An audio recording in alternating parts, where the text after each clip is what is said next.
Good afternoon, everybody. It feels good to be back in the Bay, although I'm very worried about y'all. This is not normal weather, which means we need to be very concerned. I mean, even though I'm sure we're all going to enjoy it or are enjoying it, I think it speaks to one of the main things that we've been trying to get prepared for, because we see it coming in some different ways down in Jackson, which is climate change. And I know for me, having recently had helped to bring two little people into the world, I've been very concerned about what in the hell are we leaving them, and what can we do about it? And we got to do something about it quick. But that said, good to see you all again. Some of y'all for the first time. I'm going to try to be fairly quick today, and not my normal quick, which is 30 minutes, but a real quick, to get into some dialogue and discussion about what are some of the things I think folks can learn from our experience, that are applicable, I think, to this situation, meaning the Bay in general, but then also get into some conversation about how to move some things forward, how to strengthen some relationships that we need, just straight up for our work in order to move forward. But then to talk about some challenges and also opportunities. I'm one who's kind of maybe contrary to a lot of other people. I'm really enjoying this period. I've really had a lot of fun the last year. I'm really enjoying Trump's presidency, quite honestly, because I think it's a clarifying issue. It's been very clarifying. Not that Trump is necessarily doing anything different than Obama or Bush before him, but at least the terms that he is applying in the operation of the empire, I think, is at least making some distinctions clear between, where we need to be acting and who we need to be aligning with. And a lot of the liberal illusions are just being cast aside. And that, I think, is a good thing. I think that's a great thing, because now we can have, some more serious conversations about what is the nature of the system, what do we need to be doing, how to assess who's, friend from foe, have some real conversations about, where this is going, what compromises we're willing to make, what compromises shouldn't we make, how do we build alliances, how do we build fronts, on whose terms, whose conditions. We're having different conversations, at least in my corner of the world, than we had most of my adult life. And to me, that's a good thing, because it's not conversations about pretension that I have allies that I don't really have, right? Or I'm expecting something favorable from the state, or I'm expecting some compromises from the state, or I'm expecting some, capital to bend here or there in some particular ways, or leave a few crumbs here and there for us to pick up or to fight over or to scrap over. They're making that all pretty clear. We're not compromising, and we ain't giving you shit, right? So that, to me, I think is a good thing that we need to grasp, and not be moping around, well, we don't know what to do, or it's so hard, whatever the situation is. And this is one of the things I think living in Mississippi is gives you some clarity about, that I think many folks here in California, and I'm from California originally. For those of you who don't know, I grew up in Los Angeles and spent almost a decade living and working here. And I always felt, to be honest, and some of y'all remember me saying this, that in the difference between growing up in Los Angeles and growing up here, the Bay Area always felt like a liberal illusion. A liberal illusion. In the sense that, at least, in the part of the world that I grew up in LA, we didn't have a sprawling nonprofit complex that you had here in the Bay, at least when I got here, right? That was profoundly different. between LA and here. Not so much now, in some respects probably not that much then actually, just the level of my exposure to it.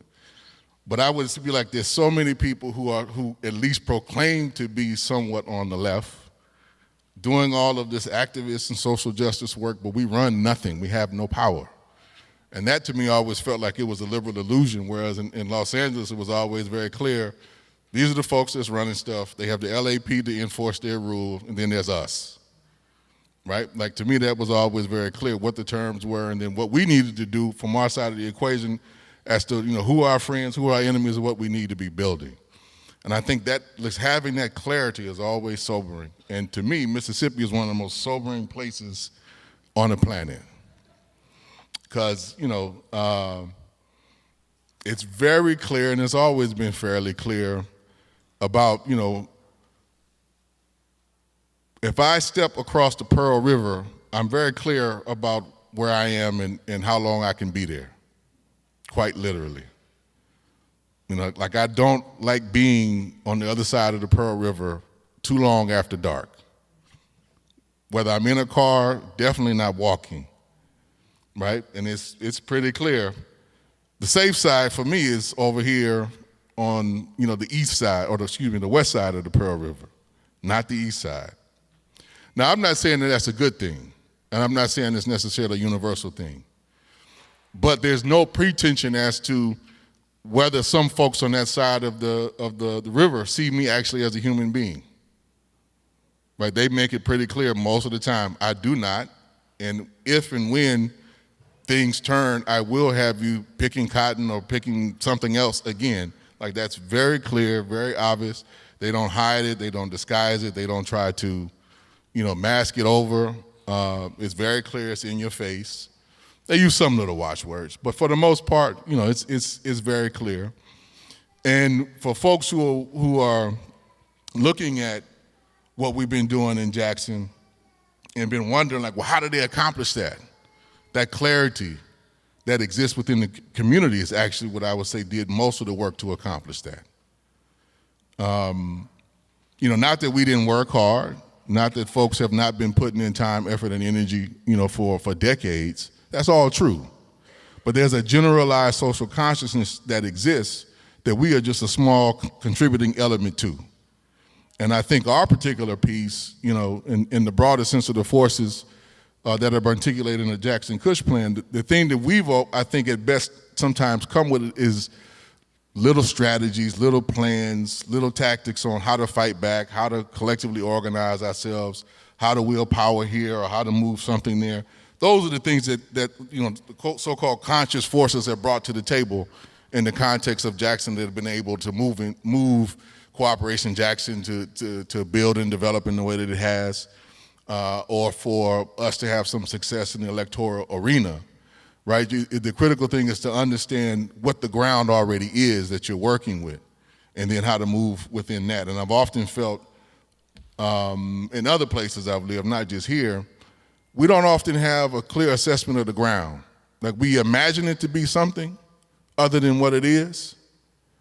And then sometimes if we imagine it to be, in my experience, when we imagine it to be something that it is, we act upon that imagination, but it's not necessarily grounded in actual concrete material fact.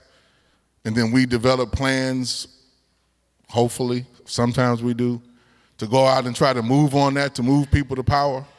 But it's not based upon, where the folks are actually at in their own perception of the world, right? And Mississippi has taught me that one, like, very clear. I remember years ago, going down there, to help out some of the work. And, we all been trained. We have our little organizing raps and what our talking points is about, I'm trying to convince somebody to do X, Y, and Z or to join us in doing X, Y, and Z. And you'd be like, well, first let me try to convince you that there's a problem that you have, right? And it'd be very quickly, the folks I would always run into, like, I know all the problems, that like you're not telling me something I don't know. The question is what we're gonna do about it. What can we do about it? And they always reframed it for me. And that was always an excellent point to me. It would be like, well, I wanna construct this with you together.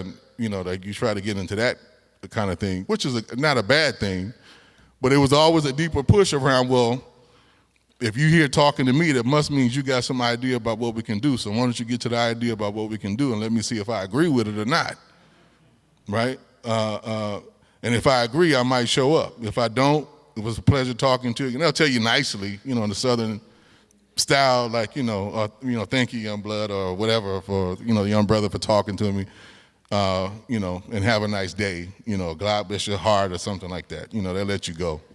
But, it was always, in general, I think, a real conversation about, well, what is your idea about what we can do differently? And then that was one of the things that I know for me started to get me to think about some of the things that I committed to writing around the Jackson-Cush plan. With others. It wasn't just me, but with others, about what can we really do? What's our starting point? What can we move? What's within the realm of not possibility in terms of objective conditions, but what's in the realm of our ability to do as a small organization of however many people to actually move and then get other people to move. Like, that is the basis of that plan, and then became the basis of the organizing, and then you see some of the results. Now, the critical thing, I just, to give folks a sober assessment about Jackson and what's happening there now.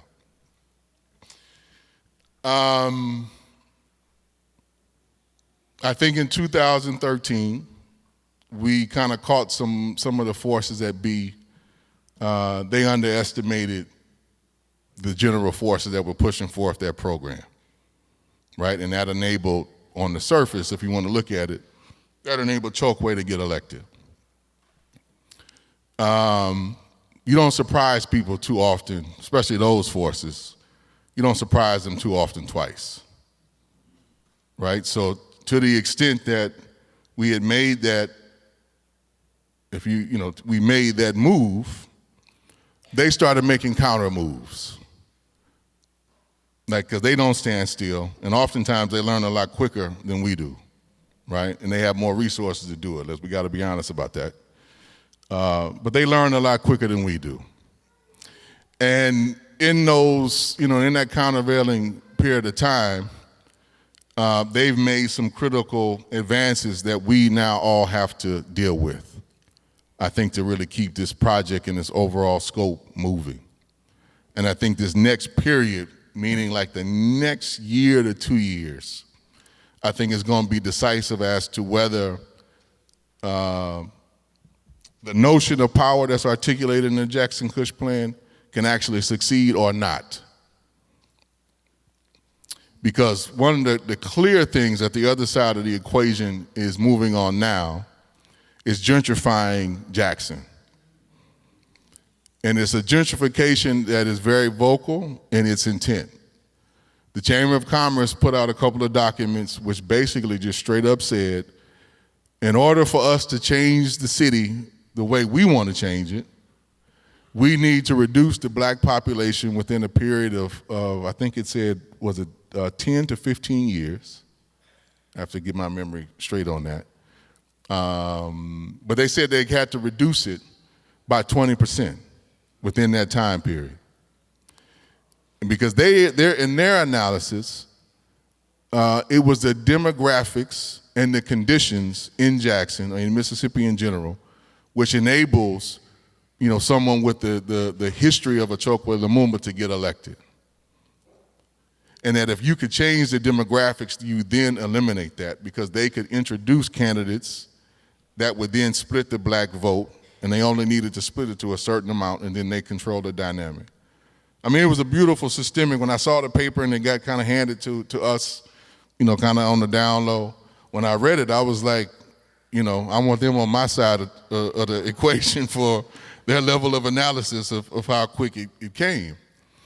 And they're serious about moving it. They're very serious about moving it. And here's the rub.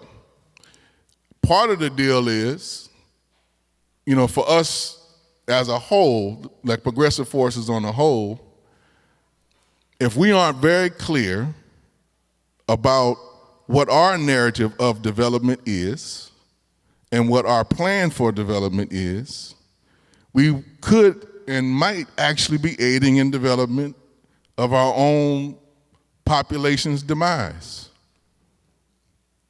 In the name of bringing more jobs, in the name of developing Jackson, like we might actually all wind up playing a particular role of furthering their agenda in the pursuit of a very short-sighted economic agenda, which is not clear about how do you help enable development from within, right? What is our faith in the actual capacity of the people who live in the community to change their circumstances? And how do you do this without being reliant upon finance capital? Like, that's a deep question. And we ain't gonna lie to you and tell you we've totally figured it out ourselves, right? Now there's a particular reason why I'm saying we in this context, because Brandon here will talk some more about it. You know, we have our own notions about where cooperatives fit into this whole narrative. And one of the things that we want to kind of dispel is that co-ops in and of themselves are an answer to that question. They're not. Let's be clear about that, right? And we all know that without any clear political direction, many co-ops can actually be and are instruments of gentrification themselves, right? So we need to be clear and honest about that. And so if we want to do something different, in our case in Jackson, how do you build some entity which is involved, hopefully, in productive activities, which is not just about, you know, generating capital and then just distributing it differently, but can it really be an instrument about changing the relations of production in a society? That's the deeper question.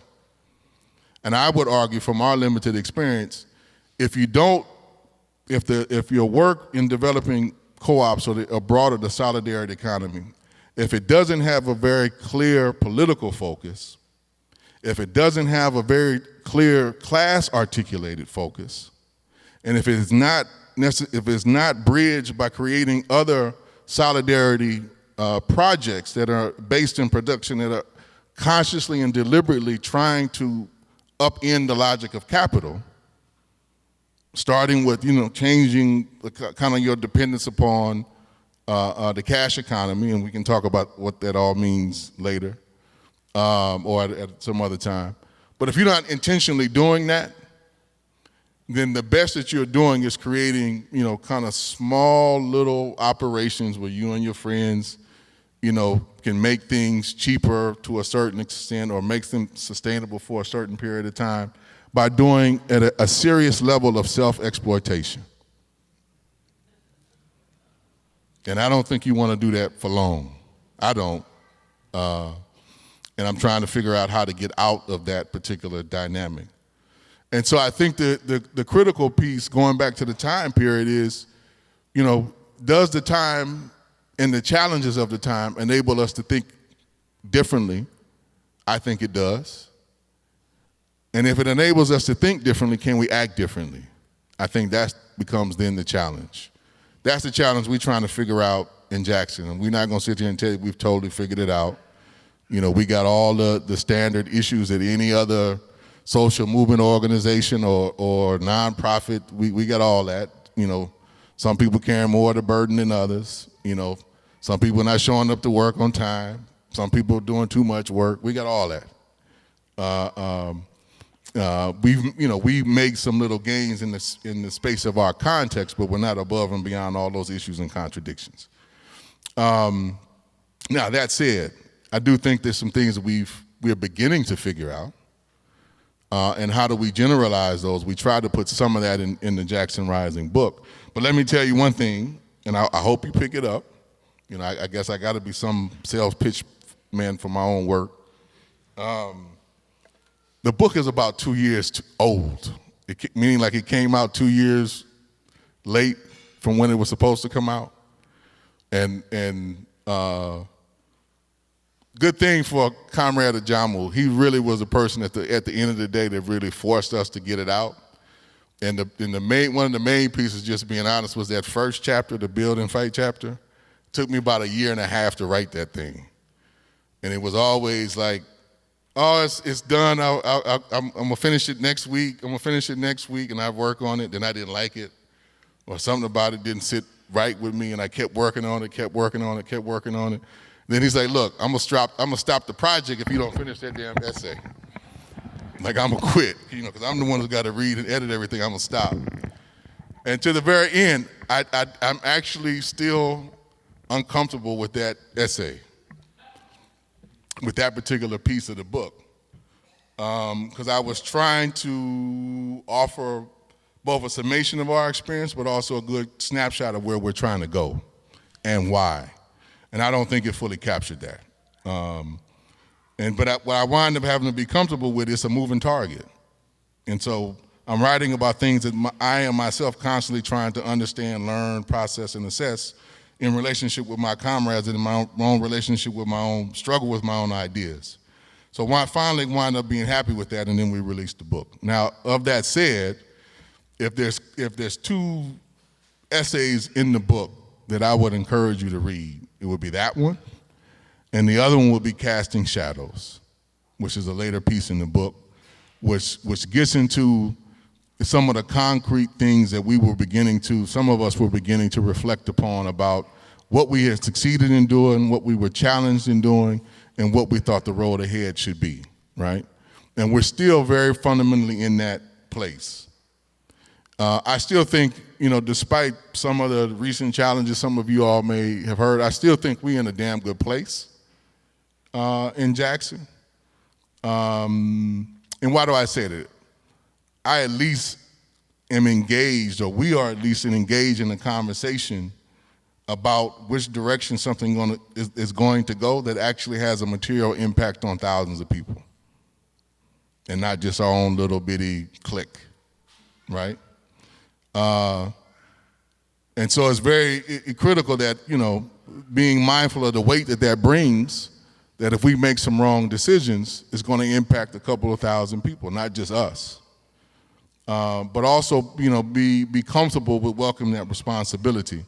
And that's the part I want to end on, because I think too often nowadays, with how a lot of the movement stuff has become framed in very narrow, individualistic terms, we are not comforted, and sometimes it always seems like we are running away from taking on the challenge of being responsible for each other and all that entails, and how ugly, nasty, dirty that may feel sometimes. But if I think we're serious about the project of liberation, we're going to have to get back to that and find ways of both articulating, building the organizations that are going to be necessary to get us there. And I'm one who's still going to argue that we need organizations to get us there. We need political forces, mass forces, and party forces to get us there. And we can debate that. Doing it individually, I don't think is going to get us anywhere other than helping, foster and deepen neoliberal logic, which I don't think we want to do. But we got to find some ways to get out of that collectively. I think we can do that. I think we have to do that. And I think that's our challenge of how do we assume responsibility for change. And that's ugly. I think too many of us assume that means that we all have to be somehow morally perfect and pure then to execute that. That is not what I'm saying in the least, because if that was the criteria of struggle, then we all gonna fail. Like, straight up. I know I'm not gonna pass. I wouldn't pass that test. But if that is our ultimate criteria of struggle, we all gonna fail.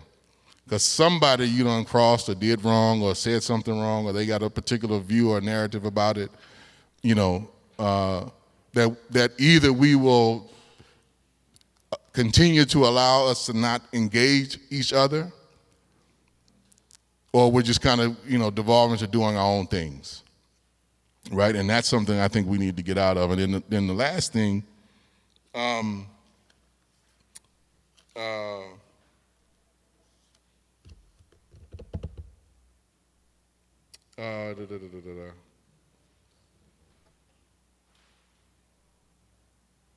I skipped over and was trying to come back. So y'all see, I'm thinking, trying to cram a lot of stuff in real quick. But the main, kind of essence that I think I just want to leave. We need to be doing a lot of experimentation during this time period. Like serious experimentation. We need to take a lot of chances. We need to take a lot of risks. Like I fundamentally believe that. Because I think folks are far more open to change right now than we've often presumed them to be. And I think we've seen the evidence of that the past couple of years.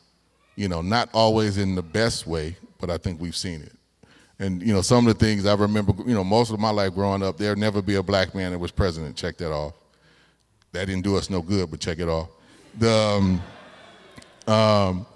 And then it was, you know, we're never going to have a serious conversation about socialism in this country. Now, I don't think, Bernie ain't talking about the same socialism I'm talking about, but he raised the question, and people responded en masse. And either, you know, we allow somebody else to define that or we define it, right? But if we're not out engaging and raising that banner and pushing for it, then we're going to lose that ground and others are going to gain that ground. I don't think in this past year, despite how much I've liked it, I still haven't seen us as an organized body, you know, the AKA the so-called left in this country. We haven't acted that way, let's be honest. We haven't been out there really pushing our ideas, pushing our narratives, challenging, you know, the society, challenging the system. We haven't been doing that. And I want to encourage us, as the beginning of 2018, to step up to the plate and do the best we can.